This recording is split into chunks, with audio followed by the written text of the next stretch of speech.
Senate passed new Electoral Act. INEC notice cut to 180 days. E-transmission still allowed. Welcome to CenokMedia. Make you settle down well, because this one na serious political update wey concern every Nigerian voter. No rush, no shortcut. Make we break am down small small. Nigerian Senate don finally pass the Electoral Act Amendment Bill 2026. Yes, after long hours of debate, closed door meeting, and heavy pressure from Nigerians, dem review 155 clauses in total. Some dem touch, most dem leave as e be. But two key areas cause serious talk everywhere. First, make we talk about INEC election notice timeline. Before now, INEC suppose announce election 360 days before voting day, but Senate don reduce am to 180 days. Lawmakers say the old timeline too long and e dey make planning difficult for INEC, especially as next general election dey approach. According to them, if dem keep 360 days, INEC go already dey late. So dem agree say 180 days go help INEC prepare better, without pressure and without unnecessary delay. Now, the next part where confusion scatter everywhere: electronic transmission of results. Some reports quickly spread say Senate reject electronic transmission. Others say Senate block online upload. Social media begin hot. But make we clear the matter calmly. Wetin Senate do be say dem no approve amendment wey wan make electronic transmission compulsory by law. Dat amendment talk say once dem don sign polling unit results, presiding officer must upload am real time to IREV. Senate say no. Instead, they retain the existing provision inside the old Electoral Act, which simply say results go dey transmitted in the manner INEC prescribe, meaning say electronic transmission still dey allowed, but the law no force am as mandatory. This decision cause heavy misunderstanding. So Senate President come out talk. He say make Nigerians no allow confusion mislead them. According to am, Senate never remove electronic transmission from the law. The same system wey Nigeria use during past elections still dey inside the act. E-transmission still legal, still possible, still allowed. Just say dem no write am as compulsory. E even add say the Senate no fit go backwards. Before dem finally pass this bill, something else happen behind the scenes. Senate enter closed door session for more than 4 hours. When dem return, no details come out. Just short statement say dem discuss matters concerning the Senate and National Assembly. After that, motion come. Other items dey suspended and plenary adjourned. Now after all this, dem finally pass the bill. So now make we summarize am clearly. Electoral Act Amendment Bill 2026 passed. INEC notice period reduced to 180 days. Electronic transmission still in the law.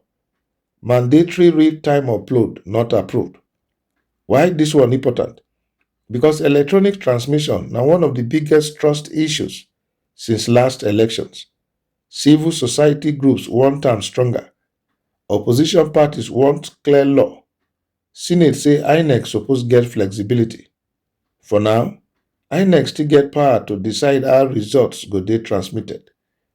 As 2027 dey approach, this law go play major role in how elections go dey prepared and how Nigerians go trust the process. The debate never finish. But one thing clear be say the rules don change and everybody must pay attention. Because beyond headlines, this Electoral Act matter get hidden political meanings wey many people never talk about. The first angle, why Senate avoid mandatory word? One thing wey is standard for this amendment be the word mandatory. Lawmakers not just reject electronic transmission, dem reject the idea of forcing am by law. Why? Because once something become mandatory inside law, any failure, whether network, power, or logistics, fit scatter entire election. Some senators argue say Nigeria not be everywhere get stable internet. Rural areas still dey struggle. So dem prefer the law wey give INEC flexibility instead of law wey go cause court cases everywhere. Second angle, INEC now get more power but also more blame. With dis decision, INEC don collect more authority, but make nobody deceive themselves. More power also mean more responsibility. If INEC decide to use electronic transmission and e fail, Nigerians go blame INEC. If INEC no use am at all, people go still blame INEC. So Senate don push the pressure directly to INEC table. No more excuse of law nor allow us. The third angle, political interest dey inside. Make we talk truth. Many politicians still dey uncomfortable with full transparency. Electronic transmission dey reduce room for manipulation. E reduce middlemen. E reduce late night result switching. So some lawmakers prefer system wey allow human discretion. This amendment balance both sides, transparency advocates and political realists. But whether that balance go work, na 2027 go tell. The fourth angle, why 180 days really matter? This 180-day notice not be small change. Before now, 360 days mean INEC go announce election almost one full year ahead. Now everything go happen faster. Political parties go rush primaries. Campaign period go tighten. Court cases go compress. Smaller parties may suffer. Bigger parties with structure go benefit. So this change quietly favors strong political machines. Why the closed door session raise eyebrows? That closed door meeting na another issue. 4 hours, no explanation, no details. This kind silence always dey create suspicion. Even if nothing shady happen, lack of transparency dey feed rumors. For electoral reform matter, optics dey matter pass intention. Public trust still hanging. Whether Senate like am or not, public trust still dey fragile.